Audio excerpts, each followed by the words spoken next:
అనగనగా ఓ గ్రామంలో పోలయ్య అనే రైతు ఉండేవాడు. ఇంట్లో ఎలుకల బాధ ఎక్కువై పోలయ్య పిల్లిని తెచ్చి పెంచసాగాడు. దాన్ని చూసి ఎలుకలు భయపడి పారిపోయాయి. నెల రోజులైనా వాటి జాడలేదు. దాంతో పోలయ్య భార్య కాంతమ్మ, ఇప్పుడు ఇంట్లో ఒక్క ఎలుక లేదు.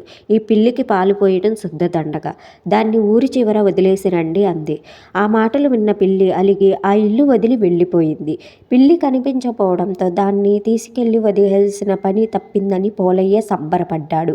కొన్ని రోజులకు ఎలుకలు ఒక్కొక్కటిగా వచ్చి చేరాయి. అవి ధాన్యం బస్తాలు కొరికి నాశనం చేశాయి. మరికొన్ని కాంతమ్మ పట్టుచీరలకు రంధ్రాలు చేశాయి. ఏమండోయ్, పిల్లి లేదని ఎలుకలు తెలిసిపోయింది, వెంటనే దాన్ని తీసుకురండి అని కాంతమ్మ పోలయ్యతో చెప్పింది. ఇంటి నుంచి బయటికి వచ్చిన పిల్లికి సరైన ఆహారం దొరకలేదు.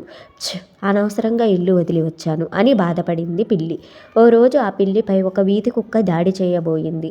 అతి కష్టం మీద దాని నుంచి తప్పించుకుని బతుకు జీవుడా అని నెమ్మదిగా ఇంటి బాట పట్టింది. పిల్లి కోసమే వెతుకుతున్న పోలయ్యకు అది ఎదురు వచ్చేసరికి, అమ్మయ్య, ఇది నేను వెతక్కుండానే దొరికింది అంటూ దాన్ని చంకన పెట్టుకుని ఇంటికి తీసుకొచ్చి వదిలేశాడు.